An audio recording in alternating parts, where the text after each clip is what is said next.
Well, the first thing is, oh my God, writing a book. It's so hard. Yeah. I mean, especially me. I mean, Rod's done, my co-author, he's done 3. This is his 30. He was nice enough to invite me to be his co-author.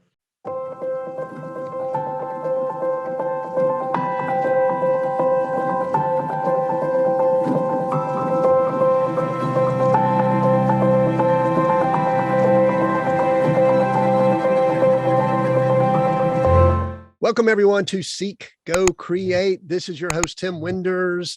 And today we're going to be talking about the new world of entrepreneurship and just a lot of things related to that. I love talking about growth in business. I think most of you know that I'm a strategic coach for business owners and leaders. And today is all about that conversation. And I've got someone who's got background in mergers and acquisitions and people exiting businesses. So be focused on that. But we're going to get a lot of lessons from just business and entrepreneurship in general. Before I do that, I want to just do a quick reminder to everyone.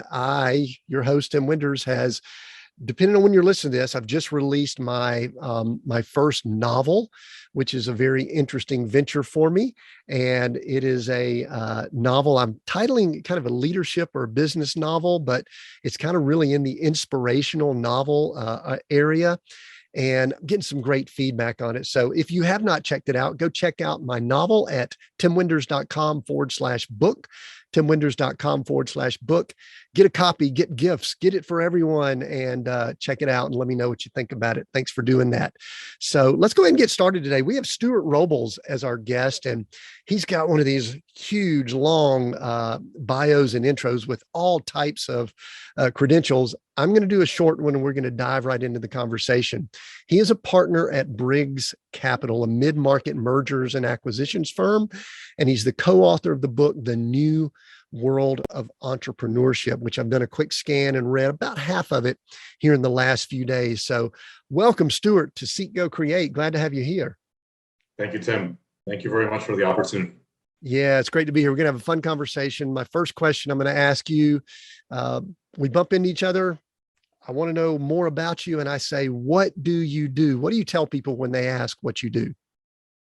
A short answer, former entrepreneur, business owner that is now working with business owners as a mergers and acquisitions advisor, helping them in their exit strategy, selling their business.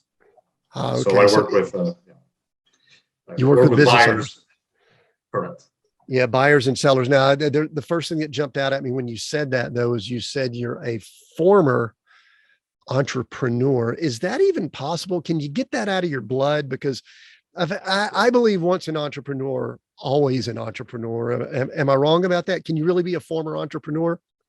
We've refined it that way at Briggs. We're all former entrepreneurs, but we'll jump in at any moment, again, at a good opportunity. And the group has been around for about 25 years. I'm the youngest one in the group, and I've been around for about 5 years with the firm.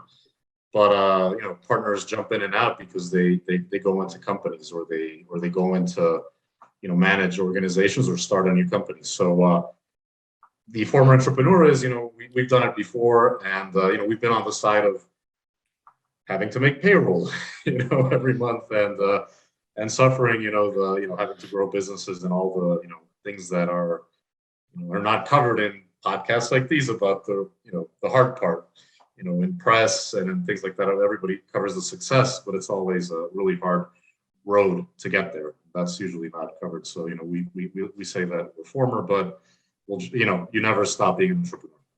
Yeah, that's what I thought too. I'm glad you kind of brought up that issue that we do kind of glorify either the super, super good or the super, super bad. And sometimes we don't really get involved. I mean, even here, we don't have time for it, in other places with kind of the messy middle, the day-to-day stuff, the grind and all of that. And which, I think that a lot of people fail to recognize just the amount of time, energy, and effort that goes into successful ventures. Before we get too much further, though, I just had this thought. Sometimes I do this, sometimes I don't. But when we use words like entrepreneur, I like to just get people's take on how they define it. That's a big word. I think we throw it around a lot in our culture and society.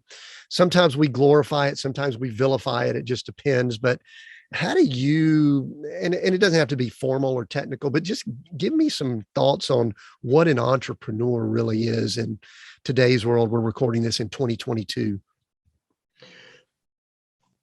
This is the first time I think of the answer, but the way you asked it, serial entrepreneur, the one that we all know that word, the serial entrepreneur, really should become entrepreneur. I think entrepreneur is once you've already done one business and you do the next one. Because you can do one business or land in it, right? Or inherit it, and you're not necessarily an entrepreneur, you're a business owner. You are a go-getter, you carve your own future and your destiny, which is the definition of an entrepreneur in a sense. That really long word. It kind of like starts with, I grew up in, I was telling you about Miami, so I speak Spanish, right? But emprendedor is that you start something, you enterprise into something new. It's actually one of those few words in Spanish that has a better definition than in English, because English is a better language. That's why it's so good for business and everything, but that's another story. But yeah, I think it should be changed, and it should be the person that has done at least one business already. That should be an entrepreneur. Yeah.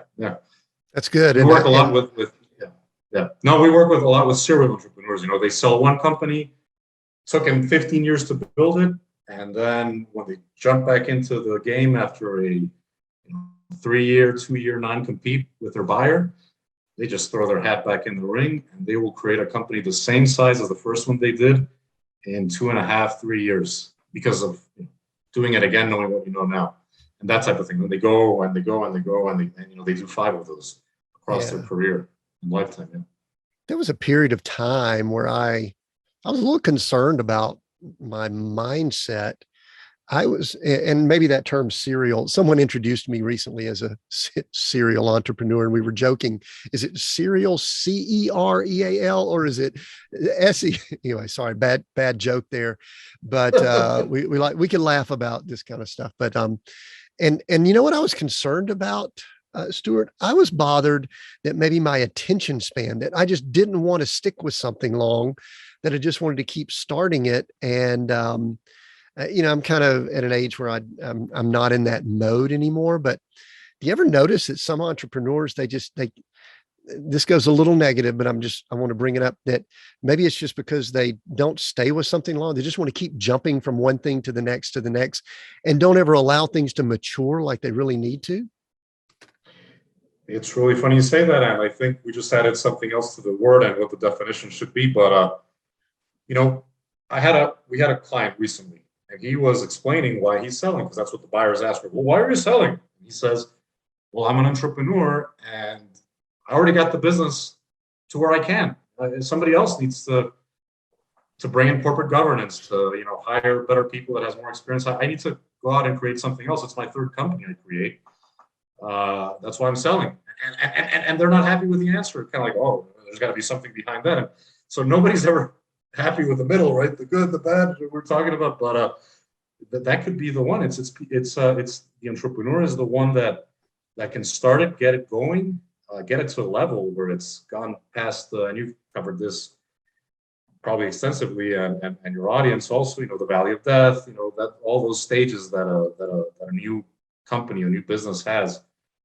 But the entrepreneur is disorganized. They're the ones that are selling, they're always selling and collecting, right? That's really the role, and maybe hiring a few people and firing. But they get to a point and they got to sell, they got to exit, and they got to go somewhere else. If they're not able to exit, they're just going to start a new business and figure out, give it to some employee to run it. But that's really, you really touch upon that. You've done it. I saw your LinkedIn profile. You are a serial entrepreneur, so it might be attention span, yeah. But that's the role these folks play in the economy. Yeah, it could be. One of the things that you and I talked about briefly, and I want to go ahead and bring it into the conversation now. The book that you and Rod, your partner, wrote, The New World of Entrepreneurship. One of the things that I found that's that's created more patience in me is writing.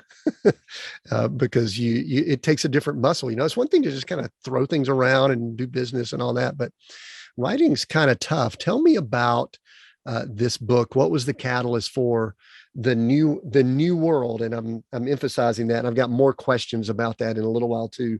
The new world of entrepreneurship. Talk about that. Okay. Well, the first thing is, oh my God, writing a book. It's so hard. Yeah. I mean, especially me. I mean, Rod's done, my co-author, he's done 3. This is his 30. He was nice enough to invite me to be his co-author. And at one point said, if you don't sit down and start writing your part, I'm just going to, so I had to go and seclude myself for, 2 weeks, at a family beach house.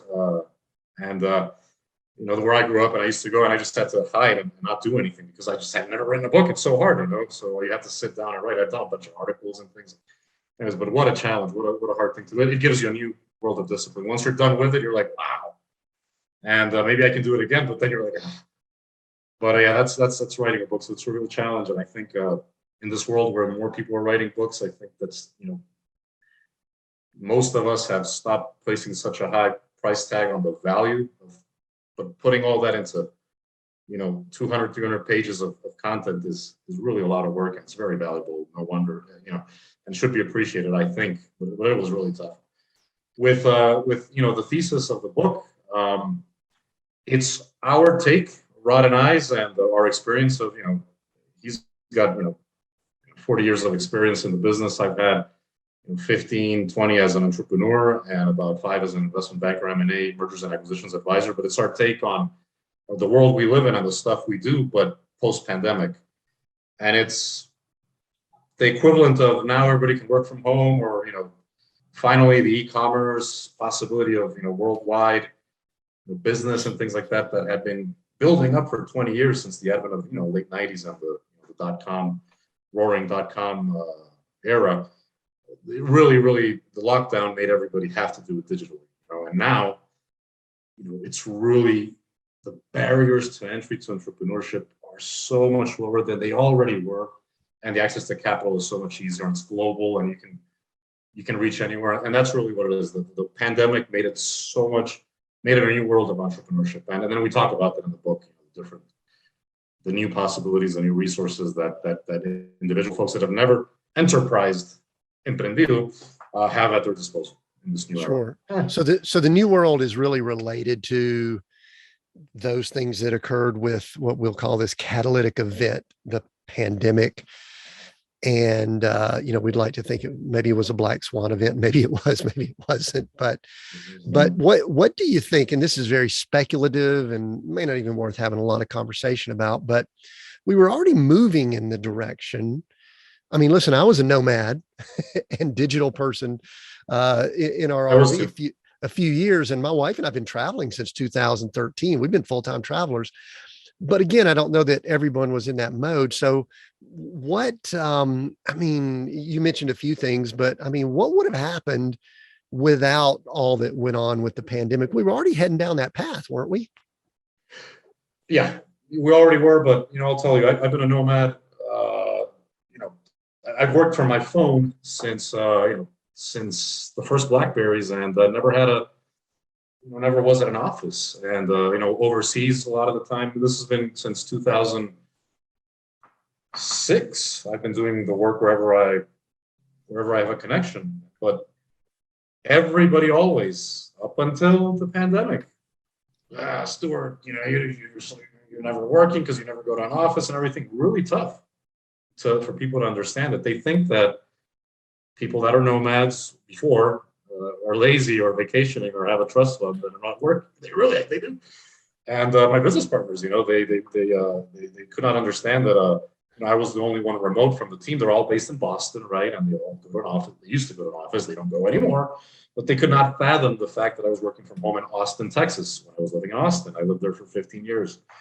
Now I'm in Miami, like I told you, where I was born, but I hadn't been back for about 30 years, living at least. But everybody thought that they had no idea. And now everybody's completely okay with me being anywhere. It really changed. Yeah. So Do you see yeah. any, I mean, I keep up on reading, and some of my clients, we had this conversation about every 30, 60 days for the last two plus years is, when do we come back in the office? Do we stay hybrid? Do we do this? Do we do that? And I do notice some organizations, probably the larger corporate, I don't know about smaller. I'm just going to kind of ask your opinion on this, or what you're seeing. How much will there be an effort to go back to early 2020, work environments, cultures, business, things like that, versus, the cat's out of the bag and people are working from home, and to keep and retain people, you've got to let them be flexible and all that. What are your thoughts on that? Because I'm curious. I do see some companies say we're bringing people back in. A lot of them happen to be in finance and things like that, in the large cities. What are your thoughts on that? I think that we talked a lot about that at the beginning of the pandemic. Rod, my co-author, he's a big, he goes on interviews all the time, and he's very used to radio and everything. And he would be really talking about all the lazy people that don't want to work, that were taking advantage of the pandemic, and that, you touch a lot on the U.S., how the country was built, and that it was built on hard work, but there's a class of, I don't want to call them freeloaders or anything, because they do work, but they're the same ones that were not working hard in the office, or the ones that were not doing anything at home and doing Pilates in the middle of the day instead of, and companies will they will always find the ones that are the most productive, and they're going to be able to nurture them now better, because a lot of them, like myself, since I was younger, could not fit in an office environment, even though I was I don't want to call it that, but I did produce a lot, in terms of, I was very active, and I was always interested in new things. And so I would bring new things to the company and wherever I would work before I was, a business owner. But I just couldn't fit in the office, environment. And I think, everybody will find their way. There's going to be companies that are going to be very successful with the hybrid model. And there's going to be others that, will have to bring people back just to make sure that they're, the ones that don't want to work will always find the water cooler and just spend the whole day there, at the office. So I think it's just the same as everything. Life is always the same old, that, somebody could be remote, somebody could be at the office, but there's going to be the hard workers, and those are going to be the ones that are going to be successful in life. And the ones that, are just, passing by, which is fine. Yeah. And I mean, one of the things I was thinking about earlier is that, what a lot of people don't recognize, you probably see this too, but because I've always worked, from a home office or something like that, or at least most of my business career, I probably work more than I should. Actually, Yeah. I don't know about you, but I never shut down. If I actually went into an office, 7, 8, 9, 10 hours a day, it would be nice to kind of leave it and go, oh, now I can kind of relax. But no, I mean, 9 p.m. last night, I had a laptop out working on things, and early this morning, and I'm sure you're the same. So I love, that's great what you said. It's like people that are going to work hard are going to work hard wherever. People that are going to be lazy and slough off, they're probably going to do that wherever. It kind of doesn't matter. So that's good. I don't want to spend a lot of time just with, pandemic and things like that, but I know you guys, I think I read y'all work with at least 1,000 clients or 450 or something like that, large numbers. And we'll talk more about that later when we kind of go into some things that you do with your business. But I know you get to observe quite a bit. And so before we leave this event that we've all experienced for 2+ years, and let's hope we're getting into, all being okay with, virus and things like that.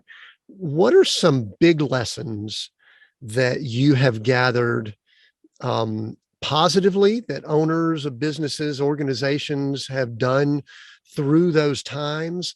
And then maybe some things that people just really didn't do very well during those times, just some big learning points that you would be willing to share. And I think y'all cover some in the book, but I'd love for you to share some of those here for us.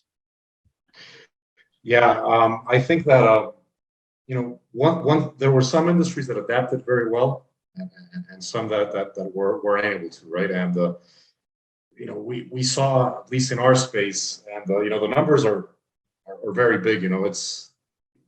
We don't see it because we're always hammered with information, and we're like the frog in the water that's warming up. But we're going to see so many sectors that will just disappear in the coming years. They got pumped in with all the PPP money, which was artificial. These were already businesses that were not going to make the transition into the digital age. We talked about it was already happening, it was coming, but it was going to take 10 years, to answer your question, before, this period that just happened, just made it, forced people to make the decisions they had to make to transition into the digital age.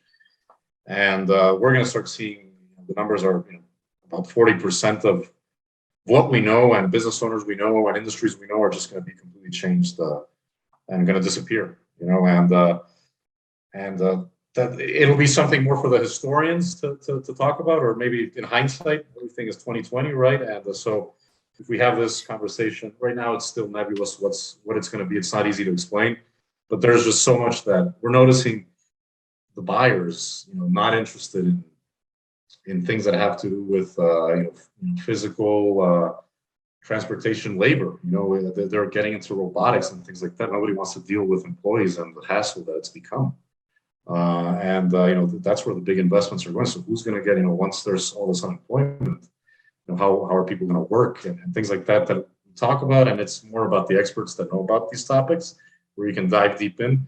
We're going to see it, in the next year or two. We're just going to see all those changes in the economy. They're going to be big. The rise in interest rates and the looming recession that they're talking about for next year is going to, and there's not going to be any more chance to inject any more PPP, and there's no more. We never know, right? They can always print out more money because they just keep on doing it, right? But I don't think I think it would be impossible to keep artificially keeping the economy going. So there's going to be the famous big reset, and then there's the conspiracy theories, but I don't think it's going to go all the way to that new world order and those things. But there will be a lot of stuff, and we see it all the time as we talk with in this business. It's when you're working on your company, your business, you got to focus on the things that you're doing. But then when you get to see all these different transactions and talk to so many different people that are very, very smart, way smarter than you, and you're like trying to keep up on those phone calls with the buyers and all the financials and things like that, what I do on a day-to-day basis. They're some of the smartest people in finance, right? And you really get to learn and see a lot of things. But there's going to be big changes. We can't see them, even though it was so clear with the pandemic, but everybody was chasing their tails, trying to figure it out. That it's going to happen now in the next year, 2 years. We're really going to go see back and see all the, the new economy and how it's going to, function. Does that make sense? Yeah, it did. And there's a couple things that I heard. I heard a prediction for a recession next year. I heard you say that. we won't go down that road. I don't want to do that right now. But there's also something you said that I got a little bit of I don't know if I agree or disagree because of what I've seen the last 10, 12 years. And that is that the government can't pour more money into something. And like you said, just print it. We had a conversation with Chris Hearn, his organization, Fountainhead. They do small business loans. And I think at the time we interviewed him, we'll include a link down in the notes if anyone wants to refer to it. His organization had done 1,000 PPP loans for organizations. And we had a conversation because he's one that I would say that is on more the conservative side, that isn't really for the government doing more than they need to, which that's kind of the way I think. And I guess I just wonder from your standpoint, because y'all are really in what I would call that banking and finance arena. And this is a little bit of I don't think it's conspiracy. I love me a good conspiracy theory every once in a while, just so you know. But do you think, looking back, that all of that money that poured out, because I remember in March of 2020, I was looking around at the landscape and I said to myself, 30% of the businesses and organizations that exist are going to be gone in 12 months, 18 months. But then I've looked around and I've gone, wow, there's some of them still hanging around. And I know the numbers are a little fuzzy right now, but I think what I'm hearing you say is probably long-term. That could be right because they can't even sustain after they've gotten. Yeah. So what are your thoughts about To me, it makes it very difficult to predict when we've got government wanting to help too much. But then also I know that that might have kept us going for a while. What are your thoughts on that? I don't want to get super political. I guess I'm okay doing that. But what are your thoughts about all of that money and what it's going to mean for us longer term? The debt and everything, but the U.S. has all, half of the debt of the world or something. I know. I get on, I watch the videos and all this stuff, and I can't keep up, and I'm in that world, of debt and equity and M&A and everything. It's just that the numbers are unbelievable. I contrast it to the experience I've had in my life, and I grew up a good portion of my life in Latin America uh, as a younger man, and those countries did not have the coffers for PPP loans. They had some. Everybody was trying to copy the U.S. and they had some. I was just in Guatemala, for Easter. I grew up there a good chunk of my life, and it's one of the most. It's actually the only place in the world that has a real Holy Week, Semana Santa tradition. I don't know if you've ever heard of the big carpets with sawdust colored and all the processions.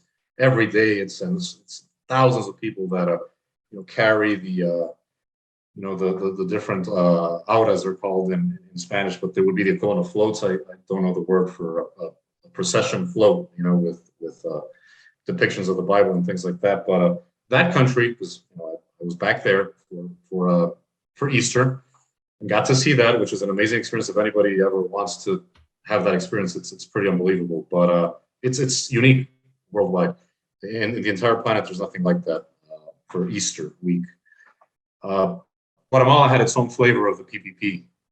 I remember, it was like you could go through like 1,000 steps as a small business owner to get something like, $500 a month for about 6 months to help you, sustain yourself through, and make payroll and things like that. And it was, nobody got the money. It was probably stolen by, the government officials because they did get loans, from the World Bank or whatever to, help, distribute those monies. And so nobody got any money in these poorer countries, and their economies were just as affected or less severely than the U.S. And they're less in debt than the States is and the European countries. So it's like, yeah, they shouldn't really intervene. They should let the free market just do what it had to do, because these 30% of companies, it well. It's a third. We calculated Briggs. It's, Rod, my co-author, it's 40% of businesses are going to disappear. They just got injected with all this, and it's going to happen in next year with the recession. It cannot be artificially sustained by, with Federal Reserve intervention anymore or anything like that. We just can't. It's been 15 years of free money, 0% year, 0% interest rates. It just can't happen, any longer. So they're raising them, and it's going to be painful. It has to be finally. So, yeah, there's no need for the government intervention. It's just to gain, re-election. The current party in power wants to stay in power. That's what always happens. Does it mean anything, Stuart, for let's just go we just went macro, let's go super micro, for the business owner that still has their head down. They may be working towards an exit or, trying to do something something with their business eventually, but they're just going at it, and they see all this that's going on. And like you said, you're in the industry and you struggle to grasp the level of debt, the level of printing of money and things like that. What would you advise just local business, male or female, guy or gal, to do in response to inflation and all this going on, or just keep going at it? What are your thoughts there? You talk to business owners, they don't even pay attention to any of that. They just keep working harder. That's the thing. That's the thing. They put their visors on, and that's the nature of these human beings that have that particular knack. And I think more human beings have the knack for that. But since the world wars, the type of economy that was created with more stability, social safety net, which didn't exist before, back, before 1900 and the First World War, has hampered the desire or the having the guts to go out and do it on their own. But there's more people that could do it. And those are the ones that sustain the economy, because you can have everybody fighting on the macro, about debt and about everything. And then on the micro, you have the dynamics of price and price elasticity, supply and demand, microeconomics. But there's a thing called Meso Economics in the middle, which nothing applies from macro or micro. It's really the business owners that are just hacking it. They're just working away and surviving, and they're keeping, they're the ones who generate, what is it again? Small, medium-sized enterprises generate 80% of employment in any economy in the world. It's not the corporations, and it's not the micro or solo entrepreneurs. It's the ones in the middle, like the middle class sustains. And that's where, nobody ever covers the middle. We talked about at the beginning, right? Only the good, the bad. But yeah, they don't pay attention to that. They just keep working, and they say, I don't have time to deal with whatever, Biden said or whatever, they just don't even pay attention to it. They're just hardworking and figuring it out. Yeah. That was interesting in reading. I think you referenced it in the book, that Meso level, because I've talked about micro and macro. Did you make that up, or is that a term that's been around? I didn't. And I wish back in UT Austin in 2001, I would have, you only had email back then, right? And cell phones kept changing. There wasn't any WhatsApp. There wasn't a lot. Did you read that part of the book where I talk about internationally, how you can reconnect with people and find them? But I could never, I'll try again. I haven't done it since I wrote the book about a year ago now. Well, I was pounding away trying to write it, but Dr. Ping Chen, he came from the university in Beijing, and he gave a talk at UT, and he talked about the Meso economy. He had all the data about how nobody pays attention. Then I learned of a author that had an essay called The Forgotten Man, and the CPA told me about that essay. I was young. Your brain was fresh with absorbing stuff. And The Forgotten Man is an essay from more than 100 years ago, I think, to this date, about there's an elite trying to supposedly figure out how to solve or fix or help. A is trying to help C, but they forget about B, which is the one that's never bothering anybody, never asking for any handouts, never causing, committing crime, never, and everybody, the laws are made for the ones that are the bad apples, when everybody else will never commit the Forgotten Man. And I've always wanted to bring that whole Meso thing, where everything is chaotic and unmeasurable, and it's just life and the world and nature, and human nature, and even nature. Because he said the same thing that happens in the Meso economy is what happens with bees at the beehive level. And then he had these charts. It was unbelievable, That's where I first learned of it. I've never seen more coverage of it. You Google it, the Meso economy, nothing. I don't know if he's still around, but yeah, if anybody's listening and wants to call me about it, I'd love to restart that, The thing that I really like about it is it's kind of like you said just then, with our media and all that goes on in our world, we talk about extremes. We never talk about, this is kind of developing a trend here with our conversation here, is talking about the people that are just doing the work in the middle, the people that probably aren't screaming loud, or, they're just getting things done, and they're carrying. I actually had a picture of Atlas Shrugged on, that came to my head of, they're just carrying like the world economy, because my wife and I've had these discussions about all these groups of people that have just checked out of work. They've checked out of doing things, but there are people that are still carrying things. I love that Meso. So I'm going to be using that. I'm going to talk more about that. Maybe we could help get the word out on it. I want to come back to the book as we wrap up towards the end here, but Stuart, there's a few things that just really jumped out at me when I was looking at, I looked at you on LinkedIn, and you've got like 30 or so items there. Almost all of them have business development or something like that attached to them. Plus, I know you've lived in different cultures and bilingual, and you've done business in different parts of the world.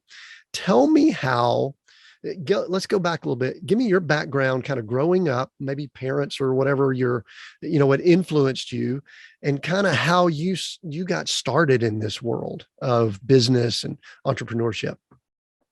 Okay. Yeah, of course. Trilingual. I speak Portuguese also. I wanted to learn more language. I just couldn't. I wanted to learn Chinese. I said it when I was starting college. I said, I got to get into Chinese classes because the Chinese are going to be huge. And And I just didn't do it. But I speak Portuguese, and I lived in Brazil. I was very lucky. The reason I got to travel so much as a kid was my dad. He worked for Wang Computers out of Boston. Billerica, you remember Wang? Okay. And he was a programmer. Wang had buildings in major cities in the U.S. where you now have, Bank of America or whatnot. They had the Wang logo. That's how big that company was, and it just, disappeared, like a lot of businesses, right?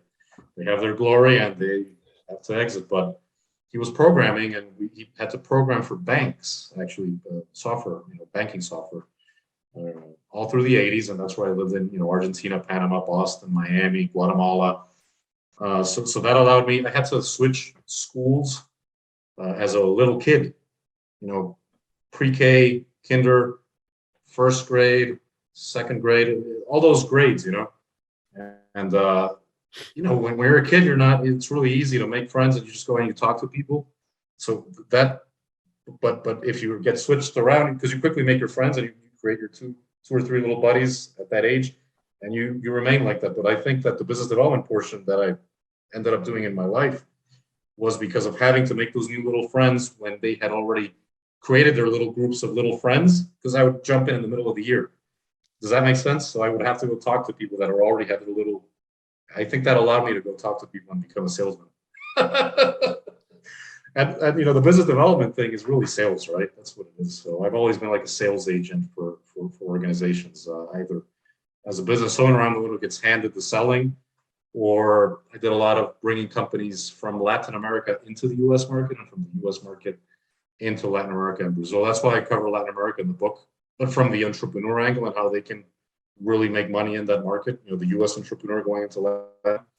Anyhow, yeah. It wasn't always business development on LinkedIn. I had to really change that as I one day did a redraw of LinkedIn. I think you did the same thing on yours, because coach didn't exist until maybe 10 years ago. It was consultant, right? And you were coach back in the 90s, for a few organizations. So I know that you added coach, consultant to a couple of your titles because it makes more sense. And it gets confusing for people, because I get these messages that, oh, you're a life coach. I'm going, not. Yeah, I mean, sure, I'll talk to somebody about life stuff, but I'm a strategic guy. I like strategy and stuff like that. And anyway, it's kind of tough when we have to pigeonhole ourselves. There was something you brought up though, and I think I read some of this in the book also. You talked about the generation. I think it's the Xennials. I believe you might have titled it. I don't know if that's correct, but anyway, Xennials. Yeah. Anyway. And I believe I saw that you were born the year I graduated from high school. So that kind of puts us in some interesting things. I think I saw 1982 is when you're born, but you just said something that is very powerful about communication. Mm-hmm. And the point you brought up, I'll let you go into it a little bit more in the book, is the value of the generation that remembers pre-digital, but can function in the digital. And I don't know if I word that exactly right, but I'm seeing some real hybrids right now too. And it's really uncomfortable for some people that can't function in one or the other. So talk more about that and the value of that. In that probably is business development. It's probably coaching, is just the ability to communicate maybe across wide ranges. Maybe, I don't know. Tell us more about that.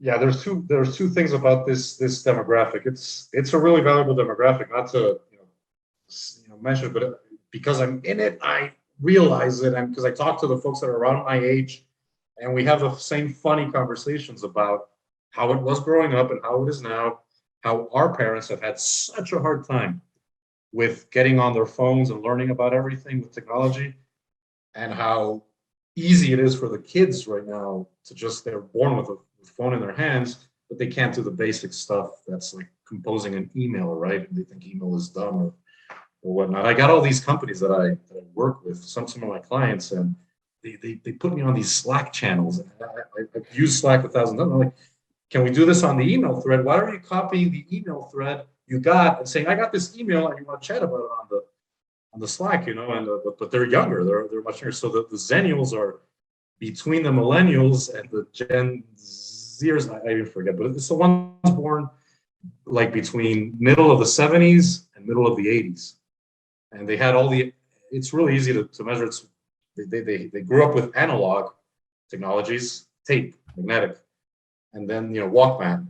And then they morphed into CD and mini disc and, later on Spotify and streaming, all that stuff. But that's really that generation. And they still had the values that you had to respect your elders very strongly. We'd still get slapped for that. I think that stopped with all the helicopter. It's so bad right now, the helicopter parenting and everything.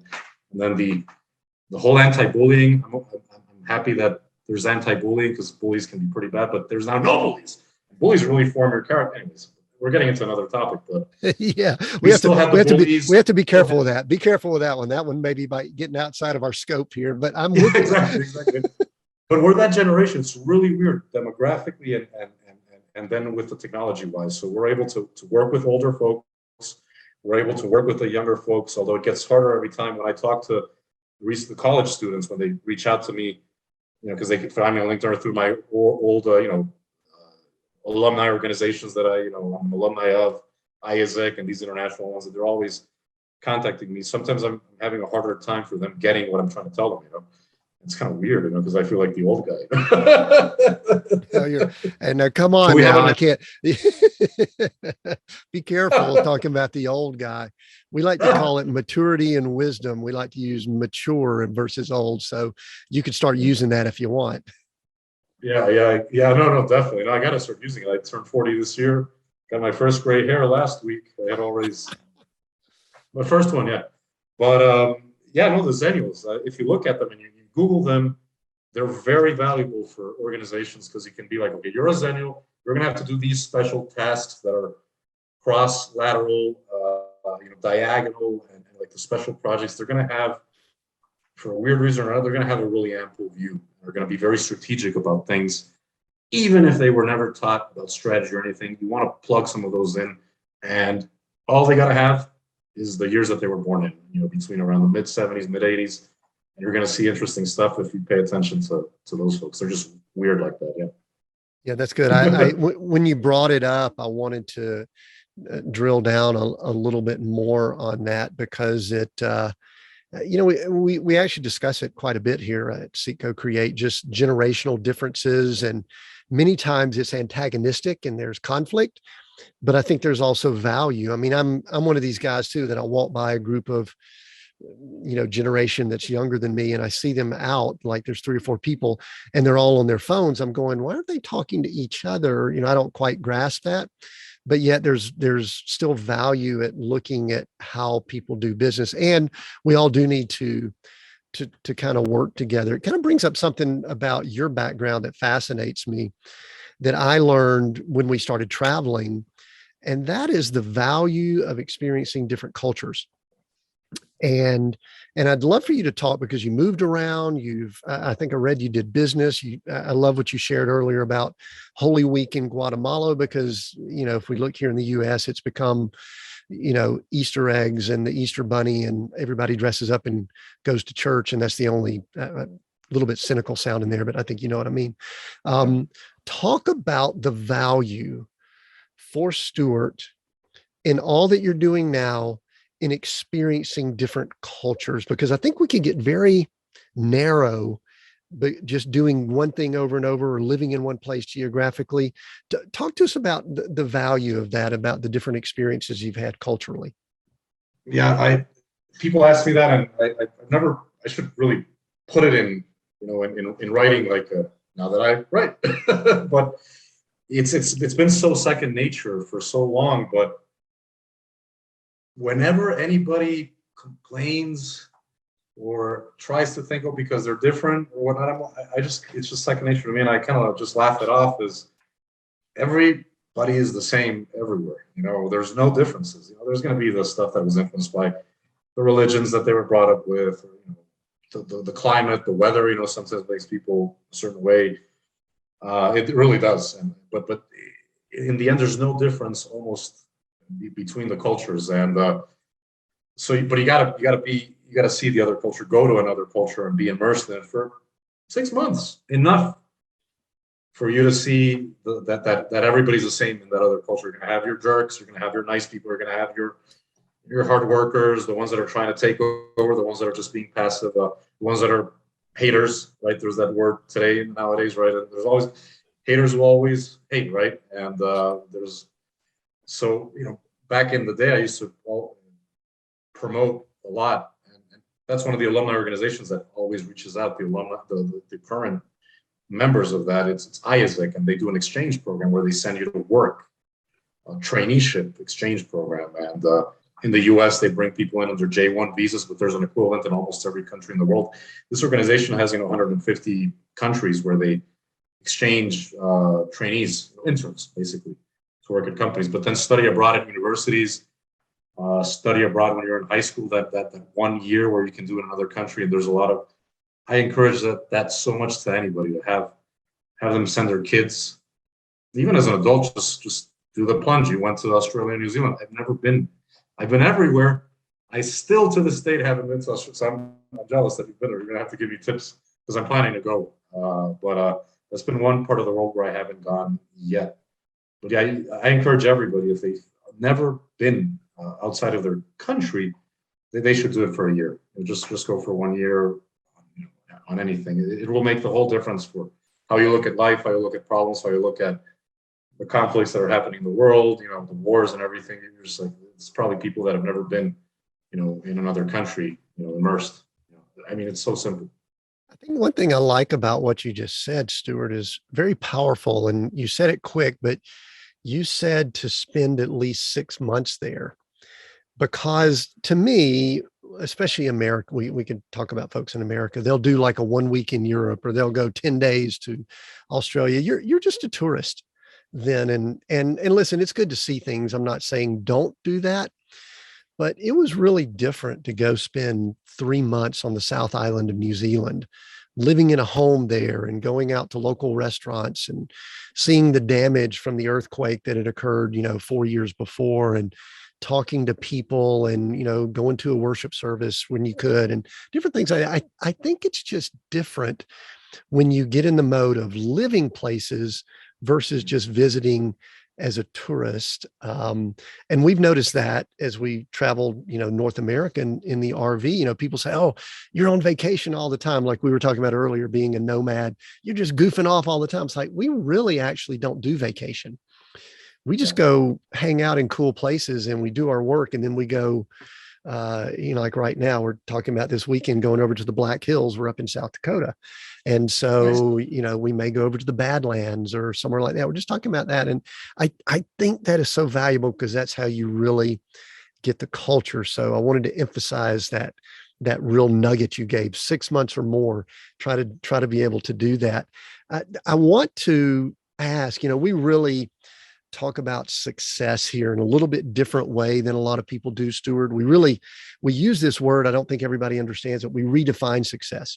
I think a lot of people just look at success and they try to duplicate what others do, but we really attempt to define it for ourselves and then redefine success that way. And as we wrap up, I'm going to ask you about how y'all do that with your company and what you wanted to do it with, what you want to do with the book related to that.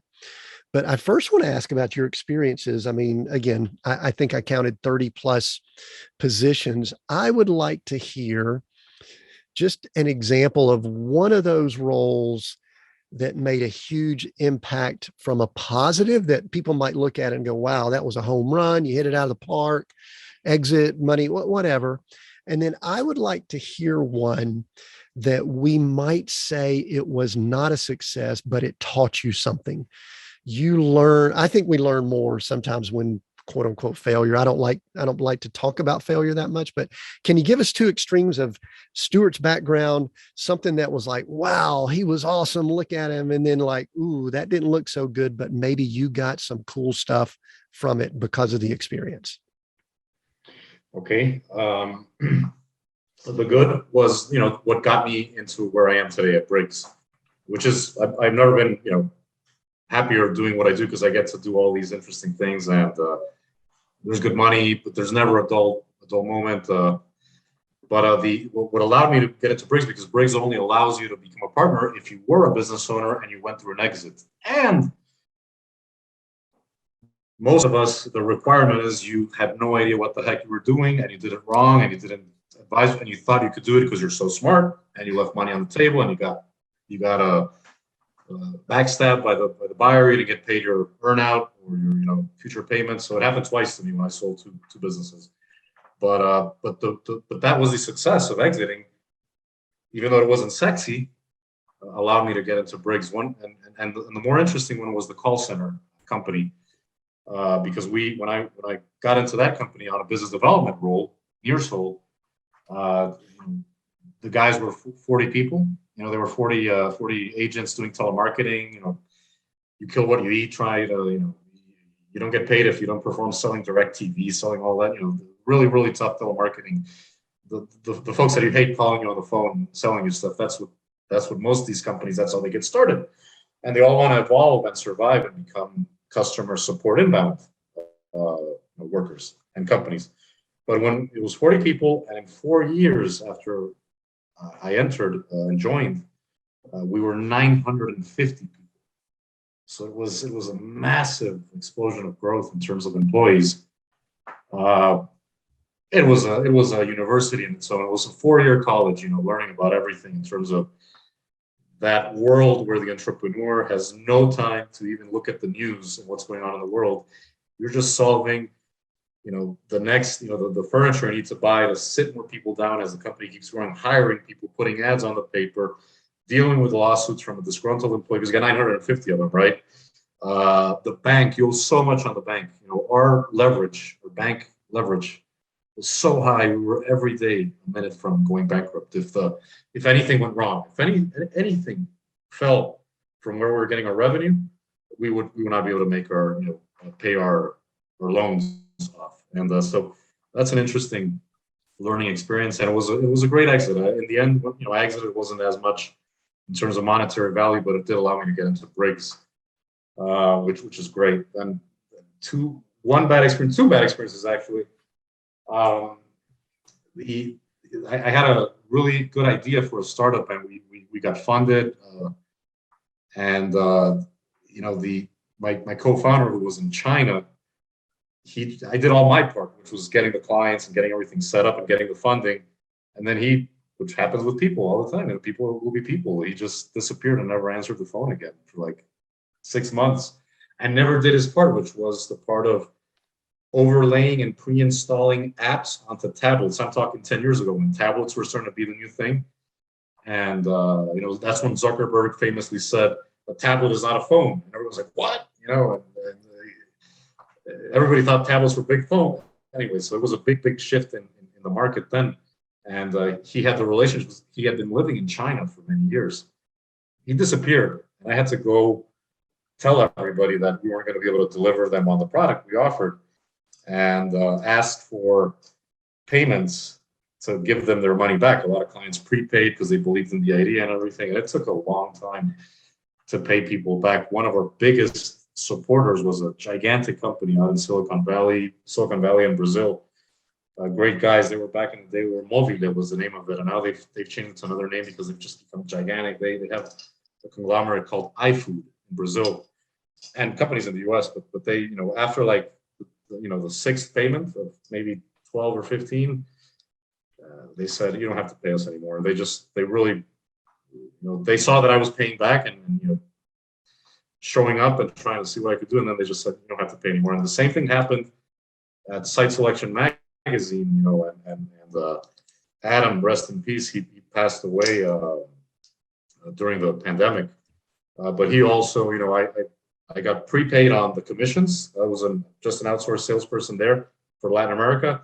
Couldn't get a lot of sales to happen. It was one of the worst. You remember we were talking before the recording about high school days, calling girls, getting hang up. That was the worst time of selling, people hanging up and not buying. Yeah, it was worse than high school. And I ended up, going really deep into, about 4 months or 5 months into this model that they had, which I later on implemented in the companies where I grew, or where you prepay the freelance salespeople their base with the idea that they're going to pay it back with a commission. And I had never really experienced that. It was very early in my career. And I've seen that people, when you propose it to them, they had never really seen that model before, and they like it if they're very aggressive salespeople. But yeah, I couldn't get any sales done. And then I got hired from the prepayments or being a rep. And I had to start paying back as part of the contract.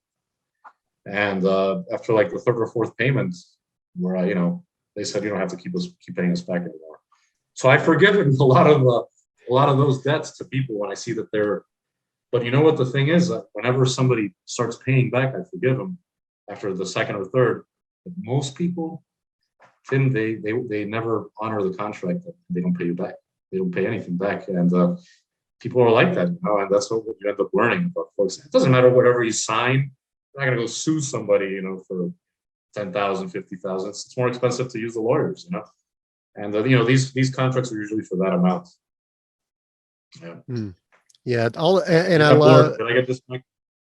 Yeah, and all those experiences, I think we can learn from them. I love hearing, what people got from it. I also believe that with what you do at Briggs, you guys see a lot of, I guess, success, we'll call it. We'll use that word again. I know that in the book, y'all talk about the success rate because people come to you for a specific reason. They're looking to exit or acquire or something like that. And so you may not see all of business as a whole, but you do see people that are moving towards something, either an acquisition or an exit. I think one of the things is probably going to be one of my last questions, except for a couple other things I wanted to ask, but I really am curious what you and your partners there at Briggs see as some of the common characteristics of successful people that are moving towards exits or moving towards being acquired. And because we could talk about a lot of things that people do wrong, but my guess is that y'all see a characteristic or trait that is fairly common across all of the ones that do well. What would that one thing or those few things be that just seem to be in everybody that does well? The number one, the ones who do well are the ones who already did a transaction once and it wasn't sexy, but they got to learn. They got on the other side. The world to them is so different. Your vision as a business owner, as an entrepreneur, changes so dramatically. And once you're done with the transaction, you say, that's what Briggs did for me, or that's what the big deal was with the private equity guys and the lawyers. And it is not a big deal. It's not a science what we do to help the company, go through the exit, but it's really nebulous. And it's really, it's another language. It's like looking at the Matrix, when Neo looks at the Matrix first and he can't see anything, and then he can just read the code. That's the difference. And it happens if you do the transaction. You turn around like, oh my God. And then that's where they get into this mentality where they can build businesses, grow them, sell them, do it again. We've got only about a handful, maybe 10 over the years, because people have aged out of the process. But Rod's had about 10 of those. I have one right now where they're coming back to us and they're looking at us structuring the fundraising or things like that after the exit. And let's go at it again, and guys, be on the board and things like that. And we love that. That's the biggest success for us, is just follow the entrepreneur along their journey of building another company, selling it again, building another one, selling it again. And that's really what I try to convince. It's so hard to convince a business owner to sell their company for the first time. All the time we're pitching to them and telling them they get cold feet. They don't know what they're going to do after they sell it. They want more money than it's really worth. For the market price. The second time they sell, they just sell it for whatever the multiple is. Just give me the multiple that's out there with the comparables. Let's go. I don't want to ask for. And then they go on to the next one. It's unbelievable to see the difference between a first-time seller and a seller that sold multiple times. So that's really the success. The book tries to do that. When I this world of deal making, I read 20 books, 25 books that people recommended. You read the whole book, you end up close the book, and you're like, I didn't learn anything about actually how do I now start and do this? How do I even get started? So because of that experience, I really try to make it very pragmatic, and you're halfway through, you've seen how down to earth, and we talk about the good, the bad, the ugly, the actual steps that go, what to do first, the type of letter, and we got templates for the letters you write, either if you're going to buy a business or approach it to buy it, or if you're going to sell your business. We run the full gamut, and we try to really make it into a manual where you don't have to call Briggs or anybody. You could actually read this, and it really will be a differentiator in terms of what you knew before and what you will know after about transactions and about this world that we live in, that I operate in. And we really try to do that. It really doesn't call to action to get called and things like that. We've gotten calls, and of course we do the book to try to survive as an entity and get more business. But in a sense, it's really a one-time book for. We want just people to read it. I wish I would have been given the book by myself, like Marty McFly, and not like Biff. Gave it to Biff and a young Biff, and said, read this thing, 20 years ago, whatever. Yeah, that's what I love that. I think the experience factor that you just brought up is so good. And one of the things I loved in the book, and I got through a lot of them, is y'all just throw in case studies throughout. And then even in the index, you have a list of all the case studies. I would have enjoyed, all of it was great, but I would have enjoyed just reading all the case studies, had I just gone through and just bam, bam, bam, read all those, because I do agree learning from experience, our own, but it's a little less expensive when we can learn from others. That's actually really good. And I think you guys do a great job of it. The book is New World of Entrepreneurship. Who do you think it's for, and who would you really like to get this book? Give us a description of the reader. It's probably people listening in, but give a little bit more on who should get the book. It's good for established business owners. They've been at the business for 10 years. They've always thought, what if I could sell? What if I could participate in those things I read in the news about selling your company and going on into the glory of entrepreneurship and being at the table where you sold, and you can do it again and participate in rounds in the future for other companies and things that become an angel investor. All that's anybody who's ever had that little thing that they've had the visors on forever, and they're doing well, in their business. They're generating cash. They're making more than most people. That's the one that will take away a lot of those fears and doubts and questions that they have about what happens or how do I go about selling my business.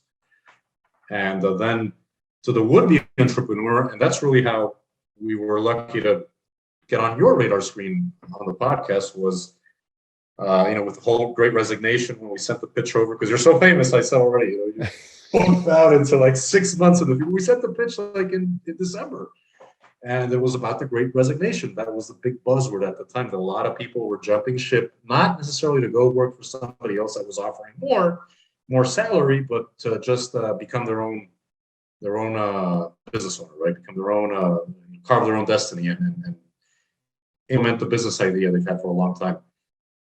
The book was not meant for that, because it was really meant for the business of buying and selling and established companies. But really, after we saw the last things that happened in the last 2 years, it's a good primer for anybody thinking of getting into the world. Because now the world of the entrepreneur it can be about buying, selling, and doing deals quicker because of the digital age.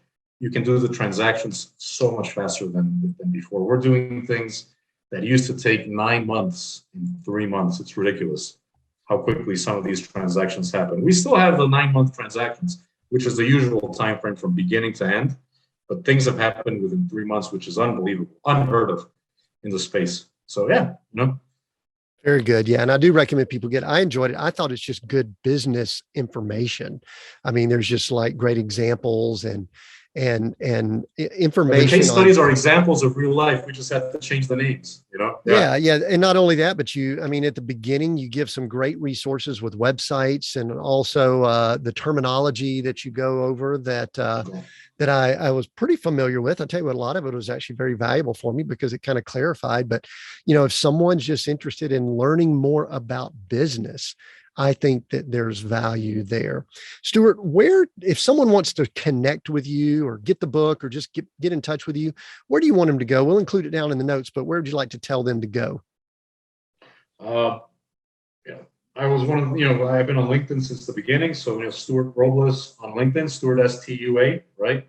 Like it says on the Zoom, or the Briggs Capital website. I'll respond to the email also very quickly. I've been a nomad forever, so I've got all the, and I have a chapter in the book about all the social, the Telegram, the Signal, the WhatsApp, it's like everything. So I'll respond on any of the channels that I get contacted through. The email is stuart@briggscapital.com. I'd love to connect with anybody that's listening. Do the Meso thing with you. We got to reconnect after that. We'll look into that for sure. It's been 21 years since I first heard of it, and I was just blown away by it. So maybe we can. Sure. But and the book's available wherever people get books. I guess they could go get it there. We'll include links, but they can go get it there. We've got it on Amazon, and then we do also direct shipping from our website. The book has a website. It's the 5 letters of the title. So The New World of Entrepreneurship, TNWOE, The New World of Entrepreneurship.com. And we'd appreciate a direct sale, but Amazon is the easiest to just do one click or do the Kindle or things like that. Sure. Happy to sign the book if I'm ever in the area, of a reader that we've had that happen on occasion, and we stop by or we meet for coffee at a Starbucks if I'm somewhere, and we'll talk with whoever like the book. We're always available on the phone also. That's good, Stuart. I do want to tell you that just because someone has been seen, they're not famous. I'm just a guy that lives in an RV. So you've used the word famous twice. I'm going, what? Who's he talking about? I'm going, man, I'm just a famous homeless dude traveling the world in the RV and living the life. Anyway, Stuart, we are seek, go, create, those 3 words. I'm going to give you one of those words to choose that resonates or means more to you right now. Seek, go, or create. Which one? That's my final question. If you would have asked me this at the beginning, it was of our talk, it was a go, right? Because I got to go, and I'm doing this, and there's so much opportunity. I got to help so many entrepreneurs, and that's the mode that we've been on at Briggs for the last 2 years, because there's just been so much activity in terms of people wanting to do things. The market flooded with money to buy companies, so that was go. And that was my message, but then it changed into, probably create. You give me ideas of what to seek, but really it's create. We got to create the Meso thing. I think it's that middle. People have to talk more about the middle, the bell curve. Everybody's always on the sides. That little 2.5%. It should be that 87% of the middle or whatever it is that should be covered. Excellent. So I shifted you some during the conversation. Thank you, Stuart. I so appreciate the conversation we've had. Get a copy of the book, folks. The New World of Entrepreneurship. It fits with so many things. I know we've even got people in ministry and all that. It has value in all areas of someone who's a leader, running organizations, needs to understand things about not just exits. I think it's good value for just business in general. So get a copy of it. And I appreciate you listening in. If you need more info and details about this episode, if you go to seekgocreate.com, we have extensive notes with all the links, everything that we've talked about. The folks that do the transcribing for us, they actually will put links of all the books, and they'll try to find all the info on Mesos and other things like that. We'll see how well they do with that. But anyway, I'm so thankful that you listen in. Please share this episode. Until next time, we've got new episodes every Monday, so make sure you listen in and subscribe. Until next time, continue being all that you were created to be.